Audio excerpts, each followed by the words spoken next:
Bonjour Guillaume. Bonjour. Bon, Guillaume, est-ce que faire trembler Brive jusqu'à la dernière seconde vendredi dernier, c'est une satisfaction? Franchement, ça reste une défaite et puis ça fait mal. Bah, une défaite, elle fait toujours mal. Après, ça reste une satisfaction parce que en faisant un match, on va dire moyen, on arrive à rivaliser, on est à deux doigts de gagner.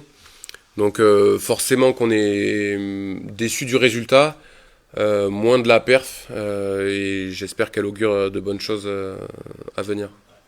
On sait que vous ne voulez pas trop parler de points comptables, de bilan comptable sur cette première phase, du moins. Ça vous fait quand même 6 points. 6 points, c'est comme si vous aviez fait nul à Aurillac et battu Brive. Ça aurait changé quelque chose si ça avait été ces résultats-là? Je sais pas, comptablement non, c'est sûr. Après, pour la confiance, c'est vrai que c'est toujours mieux de gagner à la maison. On avait réussi à entamer la saison avec une victoire et à se faire un petit joker, voilà, qu'on a cramé de suite. Donc comptablement, on n'est pas à la bourre, loin de là, même si on parle pas de bilan comptable. Bien évidemment qu'on aurait préféré prendre 4 points contre Brive. Voilà. 13 essais en 3 matchs, au contre-match de prépa face à Montauban. 12 pour les 3 quarts. Et l'entraîneur des lignes arrières que tu es doit être satisfait de cette nouvelle efficacité offensive qui n'était pas toujours le cas. Forcément, ouais, très satisfait. Après, voilà, souvent les trois quarts sont à la conclusion des initiatives de nos avants. Donc sans bon ballon livré par nos avants, on n'existerait pas.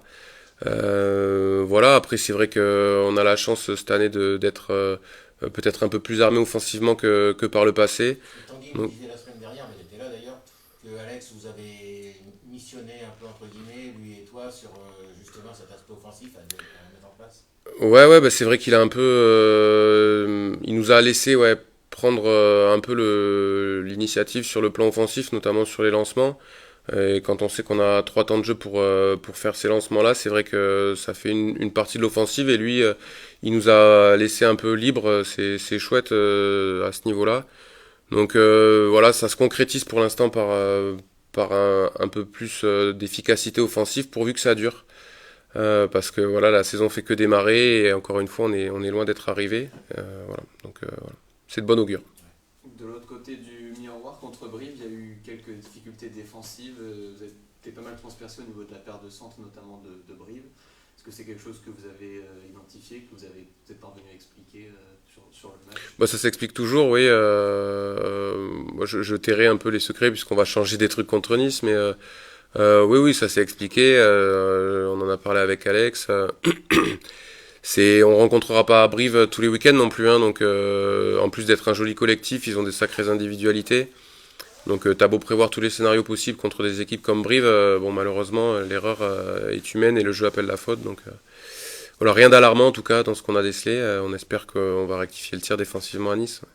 Nice justement, tu étais du voyage il y a 3 saisons, ça reste un très mauvais souvenir, vous aviez pris 38-18, ce Mm. match-là, tu t'en souviens? Je m'en souviens, ouais, je l'avais pas joué, j'étais pas sur la feuille de match. C'était l'année où j'étais un peu entraîneur, un peu joueur. Donc celui-là, je l'avais fait avec la casquette entre guillemets d'entraîneur et le trajet n'était pas moins court, ni à l'aller ni au retour. Et puis c'est vrai on n'avait pas trop existé là-bas, donc c'est forcément un mauvais souvenir qu'on tâchera, je l'espère, voilà, d'adoucir un peu ce week-end. Dans tous les cas, Nice c'est une équipe qu'on prend très au sérieux. C'était en national et ce sera en Pro D2. Elle a beau avoir l'étiquette du promu, on l'a déjà eu, nous, cette étiquette, il y a très peu de temps et on sait le danger que peut représenter un promu. Ouais, justement, en plus ils viennent de gagner à Agen le week-end dernier. Ouais, ouais, ouais. C'est peut-être la meilleure chose qui puisse vous arriver au niveau de la mise en garde. Complètement, même si on prenait déjà cette équipe, puisqu'on a commencé à travailler dessus avant sa victoire à Agen, on la prenait très au sérieux. C'est une équipe qu'on respecte beaucoup. Monter de national, on sait le chemin de croix que c'est. Et la qualité qu'il faut avoir pour tenir cette saison qui est longue. Voilà, je crois qu'ils ont eu un petit accro contre Béziers en début de saison, en ouverture du championnat, et ils auraient pu, voilà, en négociant mieux certains momentum, s'imposer. Ils l'ont fait, voilà, avec brio à Agen, donc c'est forcément une équipe sérieuse. Et on voit que la nationale prépare de plus en plus à la Pro D2, et voilà, Dax en était le parfait exemple l'année dernière, Valence aussi. Ce sera le cas de Nice, sur qui il faudra compter, bien évidemment. Je crois que Angoulême-Nice, il n'y a pas plus long comme déplacement entre deux clubs de Pro D2 cette saison. C'est quelque chose dont on ne parle pas forcément, les déplacements. Est-ce que tu peux expliquer un petit peu comment vous allez vous organiser cette semaine pour ce plus long déplacement de la saison? Bah écoute, on y va en train. On aurait aimé y aller en jet privé, mais Didier a pas d'agence de voyage, donc malheureusement on ira en train, ce qui va être confortable aussi, même si on partira sur 3 jours, puisqu'après le match il est pas possible. Ouais, tout à fait, ouais, ouais, ouais, ouais. Il y aura pas de possibilité de retard. Non, non, ouais, je te dis, on y va en train à l'aller, par Paris puis Marseille, et puis voilà, la même chose au retour. Donc c'est un déplacement sur 3 jours. On n'aura qu'une journée de récupération dimanche Vous êtes mis en place pour basculer à Agen. Ouais, on fera un petit truc en marchant, rien de. L'essentiel de la semaine est bouclé maintenant, donc. tu me dis que c'est des bêtises, mais je crois que tu détiens un record de match avec le SA15, 189. Ouais, pour plus longtemps, 190 exactement, mais on n'enlève pas. Antoine Roger est très à cheval sur les chiffres, donc j'aimerais pas qu'on. Très loin derrière, par contre, Antoine, hein. Pas si loin que ça, il est un peu loin, mais ouais. Par contre, les Doumao est tout Il se près. rapproche, ouais. Ouais, Il ouais. a 2, 3 matchs de toi. Bah là, avec son début de saison, il en a joué 2. Ouais, il doit être à 2 matchs, je pense, 3 matchs, ouais. L'entraîneur des 3 quarts va pas être tenté de faire en sorte qu'il joue moins de matchs pour pas de battre. Non, du tout. Au contraire, même, je suis très fier que ce soit Ledou, que j'ai vu arriver à 20 ans d'Albi, qui puisse voilà, battre ce record, même si voilà, c'est un mot que j'aime pas trop. Mais ça souligne aussi la fidélité de Ledou au club. Il est resté quand le navire a tangué, il est toujours là, toujours présent, il fait des saisons, il va battre le record en beaucoup moins de saisons que moi, donc c'est signe aussi d'une longévité physique Constance. et d'une constance sportive, ouais, complètement. Il est performant, pardon, il est performant d'année en année, il est comme le vieux vin et il s'améliore avec le temps, donc non, non, je suis super fier que ce soit lui.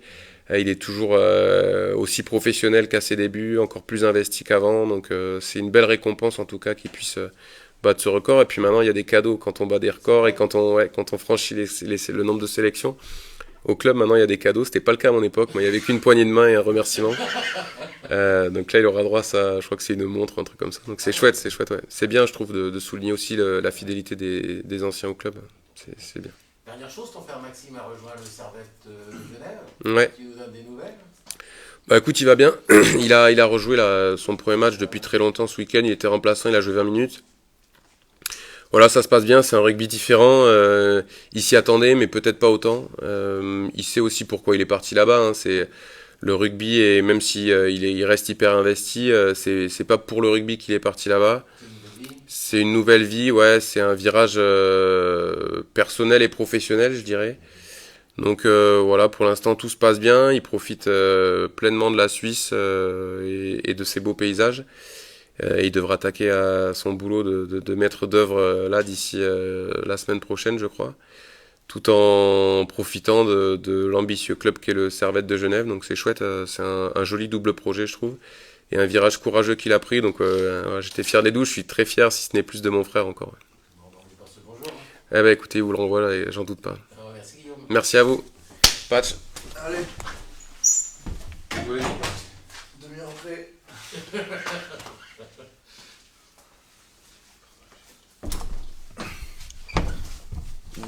Allez, on enchaîne. Tachi, désolé de savoir s'est patienté. Pas de soucis.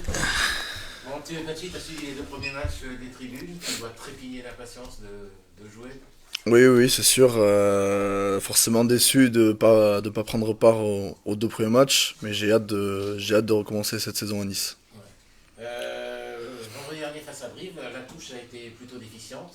Après le match, en conférence de presse, Reine Barca disait qu'il allait se remettre à bosser ses lancers. Franchement, c'est un travail collectif. Oui, c'est sûr, c'est forcément un travail collectif et je pense pas que Rennes soit plus en faute qu'un autre. Je pense que on s'est tous remis bien en question après ce match de Brive. Après, il faut aussi remettre les choses dans son contexte. Brive a été l'un des comptes les plus performants l'an dernier. Je pense que cette année, ils vont être très bien classés aussi. Voilà, enfin, je pense pas qu'il faille s'alarmer. Bien sûr qu'on s'est remis au travail, mais on est quand même sûr de nos forces. Justement, ils avaient apparemment très bien préparé ce match, hein, la vidéo, travaillé leur contre en touche. C'est un travail d'espionnage permanent, la touche à la vidéo, et ça demande des aménagements continuels pour pas se faire décoder. Oui, voilà, c'est un petit peu le jeu du chat et de la souris. On essaie d'aller dans des zones où l'adversaire n'est pas. Et voilà, enfin, c'est sûr qu'avec tous les outils qu'on a maintenant, on peut observer les 10 derniers matchs d'autres équipes, donc c'est plus abordable. C'est plus abordable, oui. Mais Ça veut dire que vous aussi, de votre côté, ça vous amène en cours de saison souvent à modifier des choses? Bien sûr, je pars du principe qu'il faut toujours s'innover, il faut jamais rester cantonné sur ses idées, sur son plan de jeu de base. Un plan de jeu, que ce soit en touche ou dans le jeu courant, il évolue forcément en cours de saison. Et voilà, il faut essayer de trouver des tactiques, des petits. C'est ça. Il faut essayer de surprendre l'adversaire, chose qu'on a réussi à faire l'an dernier et je suis sûr qu'on va réussir à le faire cette année aussi. Je vais te poser une question. Sur les 2 premières journées de championnat, il y a 50% de victoires à l'extérieur, Mm. ce qui est assez énorme. Alex parlait vendredi dernier du fait que les équipes sont sous pression à la maison. On se sent plus libéré à l'extérieur ou pas? C'est vrai qu'il y a toujours cette petite tension à domicile. On a forcément envie de rester invaincu à domicile, même si enfin, c'est de plus en plus rare. On voit que beaucoup d'équipes viennent gagner à l'extérieur. Peut-être qu'il y a une tension supérieure, mais aussi le public nous aide à évacuer cette tension. Donc ça après voilà, il faut pas tomber dans la peur de jouer à domicile. C'est vrai qu'à l'extérieur, on attend peut-être moins ces équipes sur les victoires. Mais au final, on se rend compte que c'est plutôt équilibré et je pense qu'il faut surtout prendre les matchs les uns après les autres et pas trop penser à la pression négative. Ça prouve aussi que cette Pro D2, le niveau est de plus en plus dense, quoi. Ah, mais c'est sûr, quand on voit la qualité des équipes maintenant, et puis comme Guillaume l'a dit tout à l'heure, je pense pas qu'il y ait de promus maintenant quand on voit la saison de Dax et de Valence l'an dernier, quand on voit que Nice est capable d'aller gagner à Agen. Enfin, n'importe quelle équipe est capable d'aller gagner n'importe où. Donc au final, c'est vrai que cette Pro D2 devient de plus en plus dense et les matchs sont tous disputés. Justement, cette équipe de Nice, qu'on n'a pas vue depuis 3 saisons, sur ce que vous avez pu voir sur les 2 premiers matchs, les gens qui ne les connaissent pas, faut s'attendre à quoi? Déjà, quand on avait joué en national, on était tombé sur un pack très agressif et très costaud. Je pense qu'il se repose encore là-dessus aujourd'hui. Quand on est promu, on a souvent envie de se reposer sur une défense qui est très agressive. Ce qu'on a vu sur leurs 2 premiers matchs, c'est une défense qui va beaucoup nous agresser. Je pense que ça va être un jeu très frontal. Donc il faut qu'on s'attende à une grosse agressivité. T'attaques ta 4e saison au SA15. Je trouve que tu perds un peu l'accent. Tu te sens charentais maintenant? Non, je suis toujours basque dans le cœur. Même pas 10% charentais. Non, mais c'est une très belle région, je m'y sens bien, mais j'oublie pas mon joli pays basque. Bon, dernière chose, pendant les vacances, Romain Mareuil, qui est l'ancien talonneur du SA15 et qui est aujourd'hui entraîneur des avants du Stade Montois, m'a envoyé une photo de toi, et qui apparemment une table de café ensemble. Est-ce que ce salopard a essayé de te soudoyer? Non, on a bu un café en tout bien tout honneur avec un autre copain avec qui j'étais au Stade Montois avant. On aime bien continuer à s'appeler, discuter, échanger, c'est une relation qui est très agréable. Merci, bon, on lui passe le bonjour à Romain. Et on On lui lui dit passe. dans 2 semaines à Chancy. C'est ça. Merci. Merci.